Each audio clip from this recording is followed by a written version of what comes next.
এখন বরঞ্চ চুপচাপ থাক, তারপর বেটার জন্ম দিতে না পারলে সঙ্গে সঙ্গে ত্যাগ দিয়ে দিবি। তখন তাহলে আর অশান্তি হবে না। এখন করতে গেলে অশান্তি হবে, তো জ্যাঠামশাই মানবেন না, বুঝলি? চট আমি লেখাপড়া শিখবো না।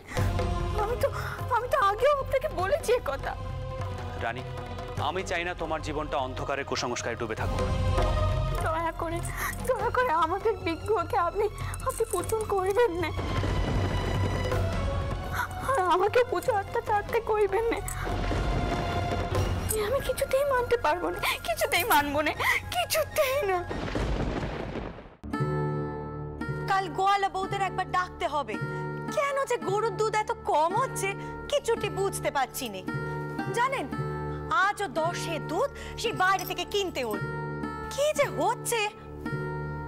আপনি এখন এমন করে বসে আছেন যে, সত্যি সরজু বউয়ের ঘটনাটা সত্যি আশ্চর্যজনক। বউয়ের টাওরের ওপর এত বিশ্বাস দেখে আমি মাঝে মধ্যে সত্যি অবাক হয়ে যাই। জানেন, আমি কি হয়েছে বলুন তো? এমন করে বসে আছেন। আমি তো একাই কথা কয়ে যাচ্ছি তখন থেকে, আপনি তো কোনো উত্তরই দিচ্ছেন না। কি হয়েছে আমাকে বলুন না, কি হয়েছে? মায়া, মা লক্ষ্মীর বিশ্বাস আবার সত্যি প্রমাণিত হয়েছে, সেটাই বলতে চাইছো তো? আর সরজু বউয়ের সন্তান হবার খবরটা সত্যি খুব ভালো খবর। কিন্তু কিন্তু আবার কিন্তু কিসের? কি হয়েছে বলুন না কষ্ট করে। কোনো বিপদ আপদ কিছু? না না না না না, কোনো বিপদ টিপদ হয়নি। মায়া, মা লক্ষ্মীকে বলো চন্দ্রকে একটু বেঁধে বেঁধে রাখতে। আমার বোধ হচ্ছে সে বোধহয় আবার ওই রামমোহনের কাছে যাতায়াতটা বাড়িয়েছে। চন্দর কিছু করেছে? বলুন না, কি করেছে? চূড়ামণি দত্ত মশায়ের শরীর ভালো নয়, তার গঙ্গা যাত্রার আয়োজন হয়েছে। সেই কথা শুনে চন্দ্র হঠাৎ করে বলে বসলো অন্ধবিশ্বাস, কুসংস্কার। আমার লক্ষণ সুবিধের ঠেকলো না, বাবা মশাইও লক্ষ্য করেছেন। এই সমস্ত বিপদ থেকে আমার ছেলেটাকে আমি যে কেমন করে বাঁচাবো আমি তো কিছু বুঝতে পারছি না। ওইসব লোকজনের জন্য কিছুদিন আগে শাস্তি মশাই একেবারে শেষ হয়ে গেল। তখন আমার চন্দর কত সমস্যার মধ্যে পড়লো, ছেলেটা আবার কত বিপদের মধ্যে পড়লো। আমি ভাবলাম ছোট বৌমা টাওরের ওপর এত বিশ্বাস, এত ভক্তি চেতা, আমার চন্দরে এবার ঠিক মতি ফিরবে, আমার চন্দর এবার আর ও সব দিকে যাবে না।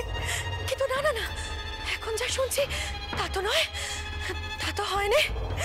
এত কিছুর পরেও আমার চন্দরের তো কোনো শিক্ষা হয় না দেখছি। কি যে করি চন্দরকে নিয়ে, কি করে বাঁচাবো ছেলেটাকে? শুনুন না, আমি কইছি কি, আপনি চন্দরকে আরো বেশি করে ব্যবসা পত্তরের মধ্যে ওকে ঢুকিয়ে দিন, যেন অন্য কোনো দিকে ছেলের আমার মন না যেতে পারে। আমার খুব ভয় করে জানেন, মনের মধ্যে সবসময় ভয় করে। খালি মনে হয় রামমোহন রায়ের মতো আমার ছেলেও যদি কদল করে বাড়ি ছেড়ে চলে যায়, কি হবে তখন? কেন ভয় পাচ্ছ মায়া? এই জন্য আমি তোমায় কিছু বলতে চাই না। দেখো দেখো দেখো, যার ঘরে অমন লক্ষ্মীমন্ত বউ আছে সে কখনো কোথাও চলে যেতে পারে? আমার স্থির বিশ্বাস মা লক্ষ্মী সব দিক সামাল দিতে পারবে, তোমার ছেলেকে সেই বেঁধে রাখবে। দেখোই না।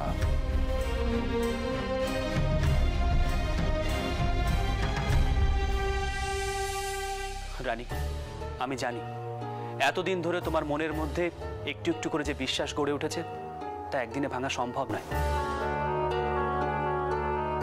কিন্তু অন্ধের মতো যে বিশ্বাস তুমি করো, এতদিন ধরে যা তুমি ভেবে এসেছো তা শুধু ঠিক, বাকি সব ভুল, এই ধারণা নিয়ে বসে থাকাও তো ঠিক নয়।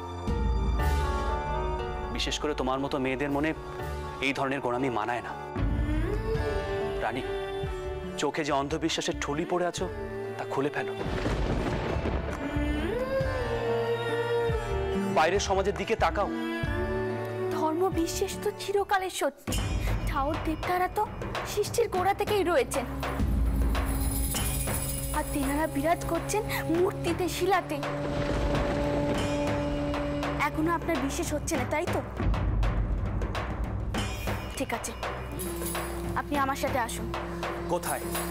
বেশি দূরে নয়, ঠাকুর ঘরে। সেখানে গিয়ে প্রমাণ করব কে ঠিক আর কে ভুল। আমি যদি ঠিক হই তাহলে আপনি আপনার চোখের সম্মুখে এমন কিছু দেখতে পারবেন যাতে আপনি বাধ্য হবেন বিশ্বাস করতে যে আমরা দেবতাকেই পুজো করি, কোনো পুতুলকে নয়। চলুন আমার সঙ্গে। দেখো রানী, তোমাকে আমি আগেও বলেছি, আগে নিজের মনটাকে পাল্টাও রানী। কোথায় তোমার হাত ধরে সমাজের আলো ফুটবে, আর তুমি কিনা পড়ে আছো অন্ধকার কুসংস্কারে। তাহলে সমাজের অন্ধকার জায়গাগুলোতে আলো জ্বালাবে কি? রানী, রানী, তোমার মনে অনেক করুণা, অনেক দয়া, তোমার মনে অনেক সাহস, অনেক শক্তি। সেই সাহসগুলোকে সঠিক কাজে লাগাও রানী। আমি জানি তুমি পারবে, তোমার উপর আমার অনেক আস্থা। আমি আপনার সব কথা অক্ষরে অক্ষরে মানব, যদি আমি প্রমাণ না করতে পারি। চলুন আপনি। রানী, রানী, কথা শোনো রানী। রানী,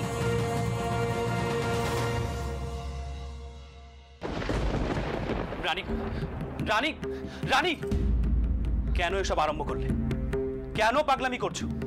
তুমি কি মনে করো তোমার পাগলামি দেখলে আমি আমার মত পাল্টে ফেলবো? পাল্টাবেন, আমি জানি। আপনি যখন দেখবেন এখানে যারা আছেন তারা সবাই ভগবান, কেউ পুতুল নয়, তখন আপনারই মত পাল্টাবে। কি হচ্ছে এখানে? আমি তো কিচ্ছু বুঝতে পারছি না। মা, রানী বলছে সে এখন প্রমাণ করে দেবে এখানে যত মূর্তি আছে সেগুলো নাকি মূর্তি না, এসব নাকি ঠাকুর দেবতা। কি অবস্থা আমাদের এই সমাজের!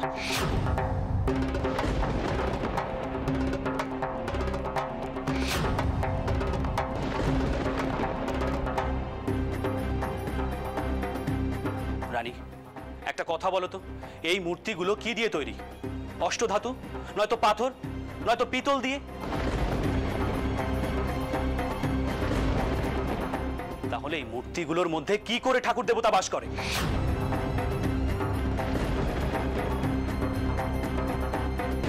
ও মা, এ কি কথা কইছিস চন্দর? ভগবান তাহলে কোথায় থাকেন? পান প্রতিষ্ঠে হয় এই মূর্তিতে। এখানে দাঁড়িয়ে এমন অধম্যর কথা কইছিস কি করে? ওই আরেকজন আবার শুরু করে দিল। ফুল ঠাকুমা, তোমাকে কি করে বোঝাই এই মূর্তিগুলো শুধুই পুতুল?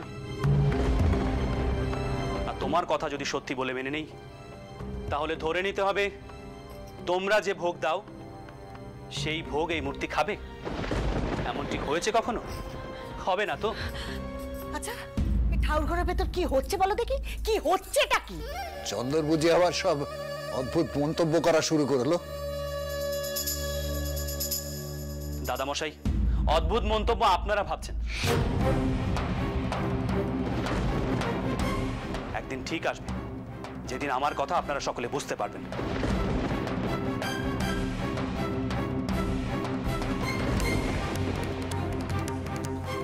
না না, এ হতে পারেনি। তিনি তো আমার ঘরে নিচে ছিলেন। তিনি শুধু পাথর।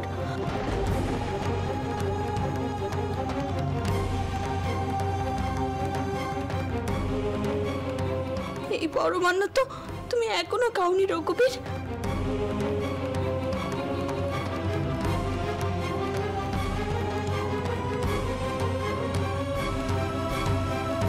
এই পরমান্ন খাও রঘুবীর, প্রমাণ করো যে তুমি খাও।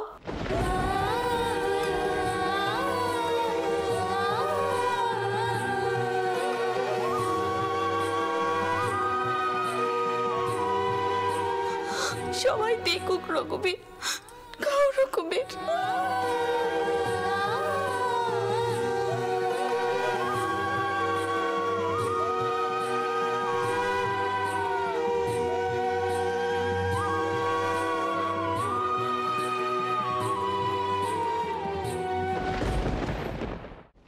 মা, ফুল ঠাকুমা, রানীকে এখান থেকে সরিয়ে নিয়ে যাও।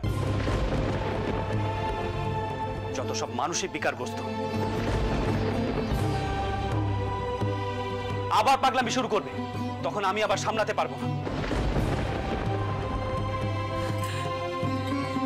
বৌমা, বৌমা, ওটো মা, ওটো, এমন করতে নেই। দাও, আমায় দাও দেখিনি। আচ্ছা, সব সময় কি বিশ্বাসের উপর নির্ভর করে সবকিছু হয় মা? তার থেকে বরং তুমি ঠাকুরকে বলো, ঠাকুর যেন আমার চন্দনের মতি ফেরায়। তাহলেই হবে মা, তাহলেই হবে। চলো এখান থেকে, চলো দেখিনি।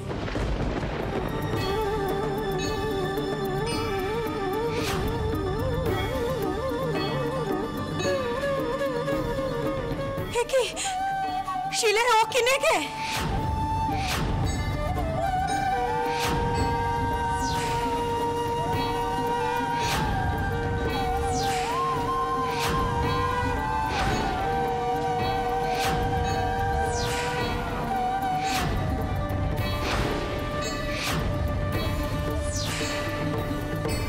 শিলার মুখে কি নেগে আছে রে?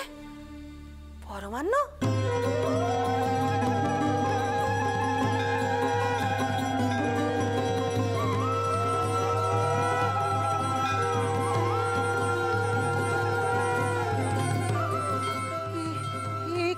কেমন করে হলো? এ কি সম্ভব?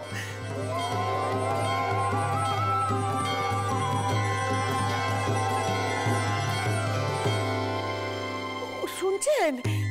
দেখুন, পরমান্নের ছোঁয়া লেগে আছে।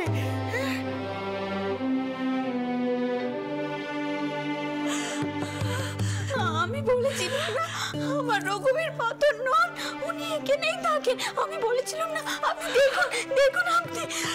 বন্ধ করো, বন্ধ করো এই অন্ধবিশ্বাসের খেলা। কে লাগিয়েছে এই শিলায় পরমান্ন? একটা পাথরের মূর্তি কখনো পায়েস খেতে পারে?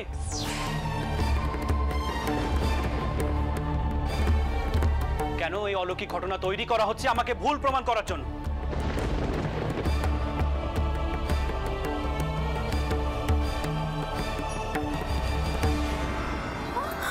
বিশ্বাস করুন, আমি কিচ্ছুটি করিনি। বিশ্বাস করুন মা, রঘুবীর নিজেই পরমান্ন খেলেন। মায়া, মায়া, আমার মনে হয় তুমি নাথ বউকে নিয়ে ঘরে যাও। আর শোনো, এই নিয়ে কোনো রকম আলোচনা হোক আমি চাই না। চন্দর এখন অস্থির মতি আছে, ওকে চটিয়ে কোনো লাভ নেই। বড় গিন্নি, তুমি ধুমধাম করে জনার্দন আর রঘুনাথের পুজোর ব্যবস্থা করো।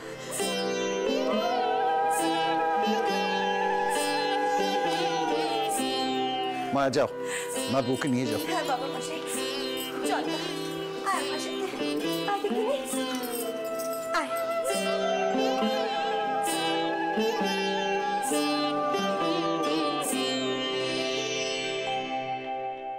প্রীতরাম,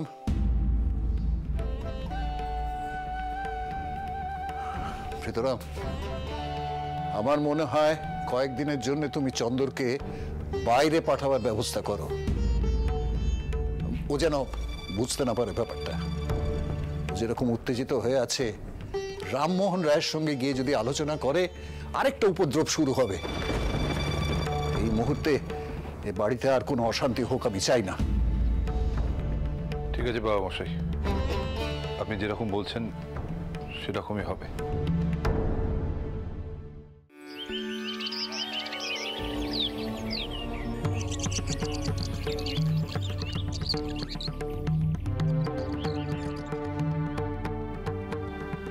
বাবামশাই আমাকে ডেকে পাঠিয়েছিলেন? তোমার সঙ্গে আমার কিছু কথা আছে।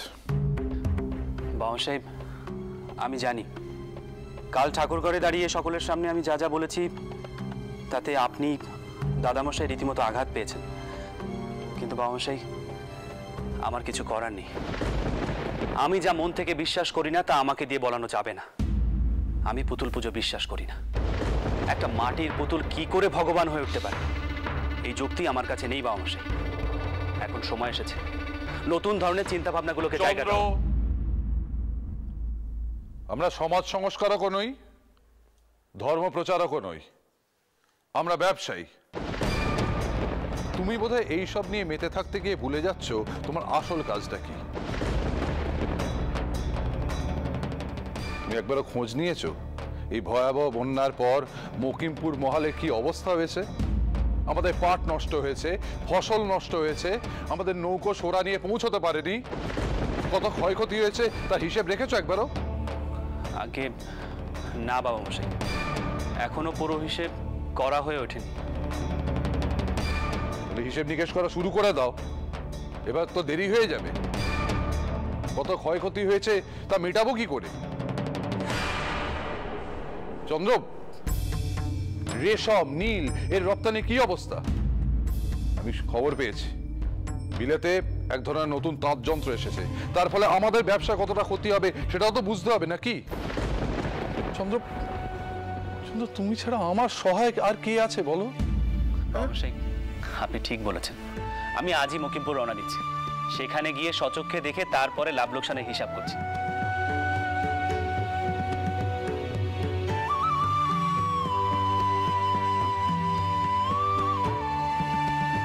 আপনি চিন্তা করবেন না বাবা মশাই, আমি সবকিছু দেখাশোনা করে তবেই ফিরব। সাবধানে যাও, সাবধানে যাও।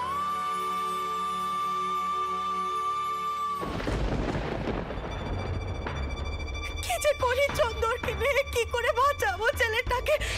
শুনুন শুনুন না, আমি কইছি কি, আপনি আপনি চন্দরকে আরো বেশি করে ব্যবসা পত্তরের মধ্যে ওকে ঢুকিয়ে দিন, যেন অন্য কোনো দিকে ছেলের আমার মন না যেতে পারে। এছাড়া তোমাকে সামলানোর আর কোনো উপায় আমার জানা নেই চন্দ্র। আমি জানি বাঘ যেমন রক্তের স্বাদ পেলে মনে আর অন্য কোনো কিছু আনতে দেয় না, ঠিক তেমনি তুমিও ব্যবসার গন্ধ পেলে অন্য সব কিছু ভুলে যেতে পারো। বউ, তুই এমন মন খারাপ করে বসে থাকিস নে। তুই তো জানিস ঠাকুরপোকে এত কাল ধরে দেখছিস, সে তো চিরকালই এমন অদ্ভুত পানা কথা বলে। হে আর নতুন কি বল? আর কথা যেমনই বলুক না কেন দিদি, তিনি তো দেবতার মতো মানুষ গো। এই যে তোমার চোটটা উঠব, তিনি তো সব সময় আমায় পুজো আর্চা করতে বলেন, চতুর্দিকে মাথা টেকাতে বলেন, কিন্তু তিনি একবারও কি আমাকে মানুষ ভাবেন? আজ মায়ের দয়ায় সন্তান এলো বলে, নইলে যে সরজু, কি হলে কি হতো সেসব নিয়ে আর ভাবিস নে।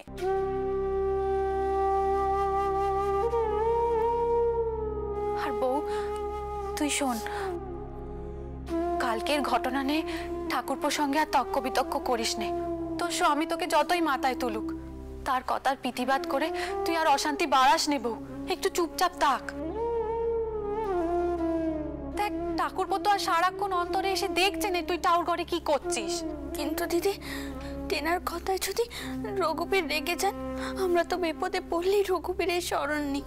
আর টেনার ইচ্ছে ছাড়া কি এই সংসার চলতো বলো?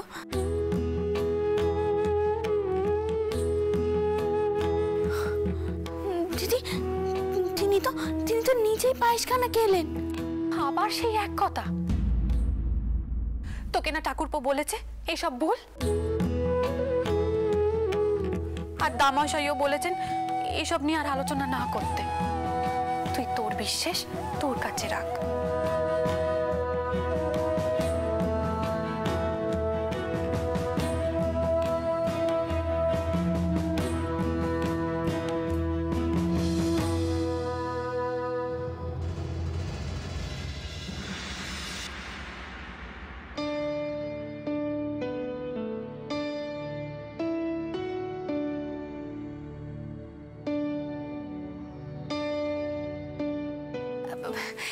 এসো এসো ঠাকুরপো, সকাল থেকে কোথায় ছিলে বলো তো? হ্যাঁ, আর কিচ্ছুটি মুখে দাওনি।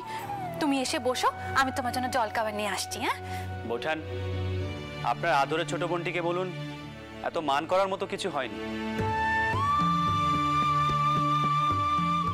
আমি মকিমপুর যাচ্ছি আশপাশে কিছু মহল পরিদর্শনের জন্য। হঠাৎ সেখানে? হ্যাঁ বোঠান, ব্যবসার প্রয়োজনে সেখানে যেতে হচ্ছে।